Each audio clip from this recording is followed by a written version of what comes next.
representing Latvia, ladies and gentlemen, big applause for her. There. Yes, we have a display of Laura's risotto already here, you know, on the table. I'm sorry to disappoint you, the ones that don't speak Portuguese, but this is going to be all in Portuguese, this press conference. No, I'm joking. We're not going to do that. Laura de Carvalho Rizzotto. Yeah, hello. It's been a while since someone said my full name. Wow. But because it's so Portuguese, well, not the risotto part, but the de Carvalho. So do you have relatives in Portugal? Yeah, on my mother's side, actually, I believe her grandparents were from Portugal as well. So I am Latvian and Brazilian, representing Latvia and Portugal. It's quite the ride. But welcome to Lisbon. It's a great pleasure to have you here. You were born, of course, in one of the most beautiful cities in the world, in Rio. How's Rio, by the way? Continua lindo? Sempre lindo. No, Rio is definitely one of the most wonderful places I've been to. It's sunshine, beach, and actually Lisbon reminds me a lot of Rio. Yeah? So it's nice, yeah. In what way? Just the people here, everyone's so nice and chill, and also I can feel, I mean, Portugal colonized Brazil, so they have a lot of connections. Sorry for that. Damn it. But it's nice, then you see the connection, the cultural connection, and how the people behave as well. It's very similar. It's nice, I feel very cozy, very at home. Good to know. But of course you've been spending a lot of time in Latvia, and you're also learning the language. How different is your routines in Brazil and then in the US, because you also lived there for quite a long time, and now in Riga, I imagine that you spent most of the time there. I mean, it's been crazy because I live in New York. I still live there, but I've been, spending a lot of time in Latvia and just traveling back and forth for the past few months because of the whole Eurovision preparation. There were the pre-parties that I attended to. I went to Madrid and Amsterdam and then Tel Aviv.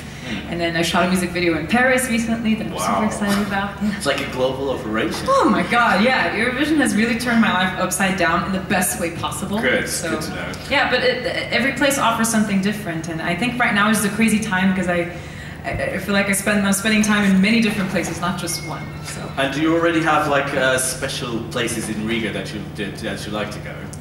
Yeah, right now my grandma actually just moved back to Latvia, my Latvian grandma, and I actually really like just being at her apartment because it's so cozy and it feels like home as well. Just anywhere that I can go with my family really to grab a bite. It's a good time. And you decided to learn Latvian also to be more in touch with yes, of course. heritage. How difficult is it for you? Very, very hard. But I like it a lot. But you're managing, because I saw an interview on TV that you're actually, kind of... Yeah, I mean, I'm trying my best. The more I can speak Latvian, I always try. Of course, with the Eurovision time now, it's been harder to find time to study, but I want to become fluent. I will get back to it for sure. But in Latvia, like the Latvian language is our religion, right? So it's really important that we learn the language, and I love it actually. It's a beautiful language, and it's so interesting too. The grammar behind it is so logical, so I'm excited about it. It is a beautiful language. Did you think about making a Latvian version of Funny Girl and also a Portuguese version of Funny Girl? Oh my god, okay. A lot of work. Yeah, wait, Latvian version, wait. Give me a second. We were joking about it backstage too, because the Funny Girl, like, it would really, I've written versions for songs before in different languages, because my first language is Portuguese, but I write in English. Sometimes I write Portuguese versions for my songs that are in English. But for Funny Girl, I really have to think about it, because it wouldn't fit, What would it be in Latvian? Funny Girl. Yeah, Funny Girl. Could it work? No, ESCKAZ.com. It would be. Yeah, but like, it's for songwriting, you have to basically, when you're writing versions, you have to take the original message of the song and rewrite the lyric to fit in that language. So it would take a little bit more Latvian than what I have now. So what can you tell us about Funny Girl? What were the ideas behind it, and is it a true story? Were you ever the funny girl in a relationship? Well, who hasn't been? The Funny Girl is a song that talks about, basically, to speak as a millennial, to being friend-zoned, right? It's a girl that falls in love with her best friend, and she doesn't want to tell them about it. She feels insecure because she's afraid of being rejected, right? It's very normal. And doesn't want to make the first move, but she always makes him laugh. They're just the best friends. But then one day, she can't take it anymore. She decides to finally tell him, this is how I feel, but she waited too long. And then he fell in love with someone else, and she witnesses that happening, and she became just the friend, just the funny girl. And my message with the song is for people, and what I learned from writing the song was just embrace vulnerability. Don't be afraid of hearing no or of rejection. Just it's such a beautiful thing when you feel that way about someone, and you should let them know, you know, whether you're a boy or a girl. Don't be just a funny girl. Yeah, so you make your move. Even if you're making a fool of yourself, it's just better to put it all out. Exactly, you should, of course. How did you get in touch with Supernova? And did you have the song before, or then you decided to send it to Supernova? Yeah, I had written the song just for myself before, and then I was planning to travel to Latvia for the Song and Dance Festival that happens there this summer, and then I saw a story about Supernova, and of course I knew about Eurovision, but I hadn't really thought to apply. I was like, well, you know, what song would I do? Yeah, and it's like, well, it's in Portugal this year, would be kind of amazing. Like stars aligned. Exactly. I was like, well, wouldn't that be fun? And then it happened, so I feel so lucky, really.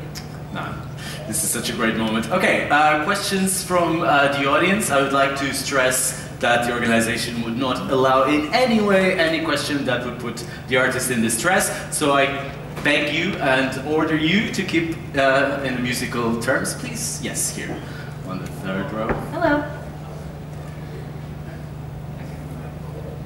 Hi, Michael from Eurovision.com. This is daughter Lauren from America, like yourself. What brought you to America from Brazil, and why do you now live in New York rather than your home country?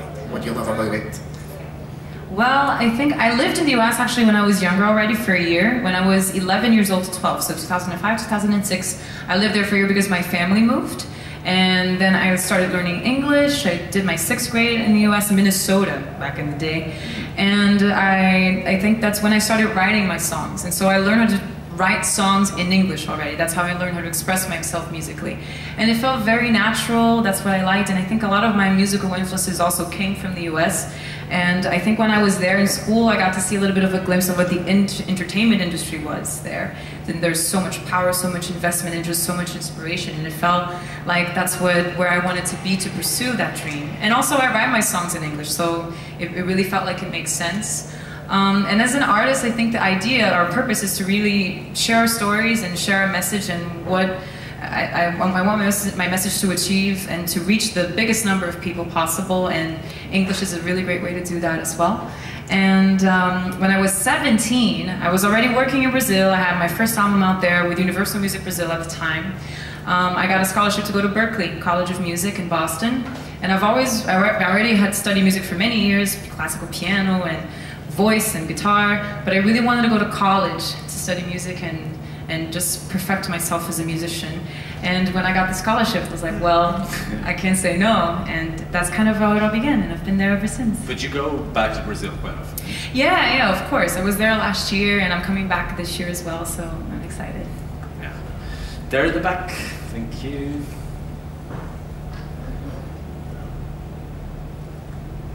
Hi, Alistair Birch from Europhile. Can you please tell us about the names of your musical instruments? And when you get a new instrument, when does it get a name and how do you choose it? Interesting. You did your research, man. Cool. Well, okay, so for those of you who don't know, I tend to name my instruments, especially my guitars, because at the end of the day, I feel like they're my best friends. They're the ones that I tell my secrets to and then create. They're like my co-writers, I guess. My first guitar ever is a blue Yamaha, and it's called Shelby.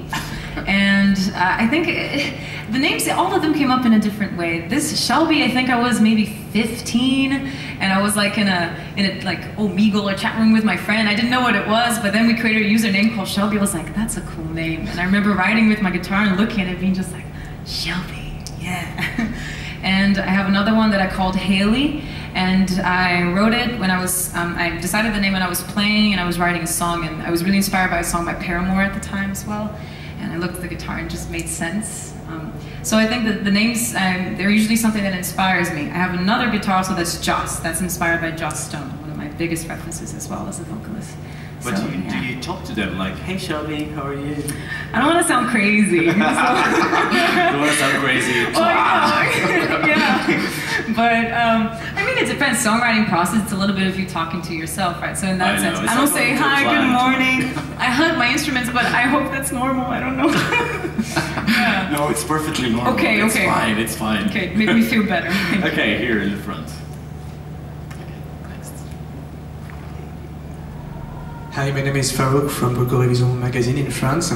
You told that you were writing songs in English, but if I ask you to write a song in Portuguese and a song in Latvian, what style would you choose for the Portuguese song and for the Latvian song? I mean, I don't think I would really choose. Very good question, by the way. I don't think I would choose. I think I would sit down with my guitar on my piano and kind of see what shows up. I think my natural approach to music, it's usually, I like writing, it's like singer-songwriter stuff, pop and some, I say pop with a growl because I like the soulful approach to things. But I think it would depend on what the story is, what it asks for, and then see kind of what flows naturally. But probably within something within the pop genre, I guess. Right. Yeah. Sounds about it. You're obviously celebrating Latvia with all the redness of your clothes and the stage. Is that on purpose? Are you trying to be as Latvian as possible on Eurovision? Okay. I mean, I'm proud to be able to represent Latvia, and I'm trying to do that to my best capacity for sure. The color red is a color that I feel connected to in many ways because it represents passion and drama. I think the Funny Girl song has a lot to do with that as well. And I like how it makes me feel when I'm on stage. So it's a color that brings me comfort, but also makes me feel empowered. It makes me stand in a different way. And you know the colors of the Latvian flag too. It's just a very nice coincidence.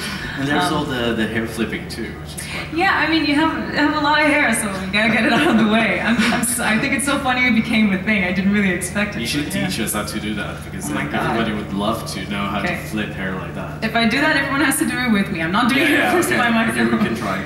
Just. No. Right teach now? us. Yeah, oh my God. Okay, I feel like I have to stand. Okay. The things we do. I mean, for the Funny Girl, I think it's just here. Put it on one side. I want some people stand up and do it with me. Okay, let's stand up and do some. We're not with the camera. Stand up. Come on, everybody. Come on. Yes, thank you. Even the guys. I know you don't have that much. Especially the guys. Yeah. It's all about the head. Good, that too. Okay, so just imagine if you don't have long hair that you have this like beautiful weave.